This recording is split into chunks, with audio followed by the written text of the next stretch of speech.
Hi everybody! You have come a long way. Today's tutorial is short and sweet and fun, easy. In the book, we're going to be covering page 109 and 110, and in the outline notes, it's page 25. So there you have your bearings for following along if you'd like to. Now, after the last 3 tutorials, I'm sure you are sick of science. So today we're going to shift gears and do something that's much more fun. We're going to talk about food. Everyone loves to talk about food, well, at least I do. See, now that you're an expert on the science behind phytoestrogens, you're ready to learn about the dietary sources of phytoestrogens. In other words, which foods have phytoestrogens in them. Remember, phytoestrogen just means plant sources of estrogen. And remember that phytoestrogens are much weaker than human estrogen or pharmaceutical estrogen. So we're talking about estrogens that are super weak. The human and the pharmaceutical estrogens are about 100 to 1,000 times stronger than the things we're talking about today. But what you're going to find is that you'll probably be surprised at all the different foods you've been eating that just happen to contain estrogen. And by knowing which foods contain estrogen, it'll help you manage your menopause your way. You'll be able to make choices and pick and choose what you're trying to do. Whether you're trying to increase your estrogen or avoid estrogen, you're going to know more about how to meet your goals. So, there are 3 categories of phytoestrogens. We have the isoflavones, the lignans, and the coumestans. So we're going to discuss each one of those, and I'm going to show you some foods that qualify for each group. We'll start with the isoflavones. Now, the isoflavones is the most significant group. That's the group that has the largest number of items, and the estrogens are most potent. Have you ever eaten tofu? It has estrogen in it. Here's smoked tofu. This is a firm tofu. You'll find tofu that's firm, medium, soft, and you'll find tofu a lot in Asian foods, Asian restaurants. It has estrogen in it. This is tempeh, T-E-M-P-E-H. Tempeh is fermented soy, fermented tofu. It's a little chewier, a little more dense, and has more of a flavor. Tofu doesn't have a lot of flavor. You can make it taste like anything. You can put any spice in it and it'll taste like all kinds of different things. Then there are meat substitutes that are made from soy, and vegetarians and vegans are really familiar with this stuff because, you know, sometimes you just want something that mimics meat, even if you don't eat real meat. So there are bunches of companies out there that make meat substitutes from soy. This is one company called Fry's, and they have these chicken style strips. These things taste like they're little chicken strips. And they make things like, oh, this is country sausage. I mean, spicy country sausage. It's actually pretty good. And then, guess what? Hamburgers. Hamburgers. So you'll find all sorts of fake meats. They're really just fake meats. But they taste good, and you can make them the way you make regular meat, or you can mix the two together, and it gives you a little estrogen. Have you ever gone to a Japanese restaurant and had miso soup? Well, miso soup is full of estrogen. And of course, soybeans have estrogen in them. And have you ever eaten garbanzo beans, also known as chickpeas? They're full of soy. They have estrogen in them. And what about, have you ever eaten hummus? I love hummus. Hummus is nothing but garbanzo beans that are all mashed up with some spices.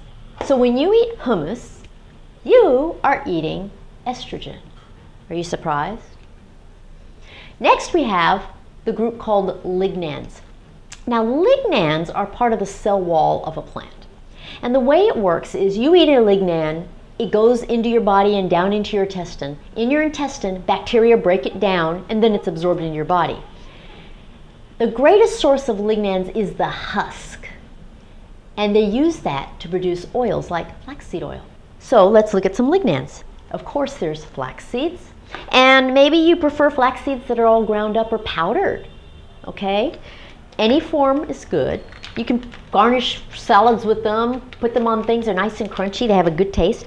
What about pumpkin seeds? Pumpkin seeds are lignans. So are sunflower seeds. And then we have green tea. We have black tea. Did you think about that? Did you ever think that drinking tea would give you some estrogen? It's interesting, huh? What about this? Cranberries. Cranberries have some estrogen in them. Did you ever think you were eating estrogen when you ate cranberries? And do you love garlic? It has estrogen in it. What about broccoli? Broccoli has estrogen. Here's a surprise. Bran cereals, bran muffins, bran has estrogen. And peanuts even have estrogen in them. It's shocking, huh? I mean, these foods that are so familiar, and you know, who knew? And finally, the last group is comestans. Now, this group is the most minor of all, but they still have some estrogen-like activity. So you get things like sunflower seeds again, and bean sprouts. Do you ever eat bean sprouts on salads and stuff? There's bean sprouts, all different kinds. I think they're really pretty, you know. Look at these bean sprouts. So when you eat these things, you are eating estrogen. Now, as you saw with the sunflower seeds, you can have one plant that has more than one category of these phytoestrogens. It's really not that important, but the sunflower seeds fell into the category of both the lignans and the comestans. And then there were soybeans. Soybeans are rich in both, it's this one. Soybeans are rich in both isoflavones, and the soy sprouts are rich in the comestans. So you get some that span both categories, which is great. You might ask me, why should I care about all this? What's beneficial about phytoestrogen? You might be thinking, yuck, who wants to eat soy? Well, let me tell you why you want to know this stuff. Phytoestrogens are beneficial to you because they can decrease your risk of breast cancer and uterine cancer. The thing about cancers is that cancer is all about cells that are reproducing. They're replicating very rapidly. Phytoestrogens can interfere with the replication of cells. And this may be due to the fact that when you have phytoestrogens around, they might be inhibiting the binding of stronger human estrogen. Do you remember I taught you all about binding? And I taught you with those puzzle pieces about how an estrogen molecule binds to a receptor? Okay, well, the phytoestrogens are so weak that sometimes what they do is they steal a spot from a stronger estrogen. And so those stronger estrogens, which are 100 to 1,000 times as strong as this stuff, doesn't get to bind, and sometimes that decreases your risk for cancers. Now, one other thing that happens is phytoestrogens increase something that we call sex hormone binding globulin. You think, what is that? Well, it's what it sounds like. It is a globular substance that binds to sex hormones. So remember when we had the puzzle piece and I taught you that when you have a hormone floating around, it just does nothing until it binds? So in order for this hormone molecule to become active, it has to be bound to something. As it floats around looking for a place to bind, sometimes sex hormone binding globulin will attach to it, and it keeps it from ever becoming active. It's like it harnesses it, it stabilizes, it captures it and says, okay, you're held prisoner now. You cannot bind to a receptor site and become active. So it disactivates this estrogen molecule. And that's how sex hormone binding globulin decreases your active hormone level.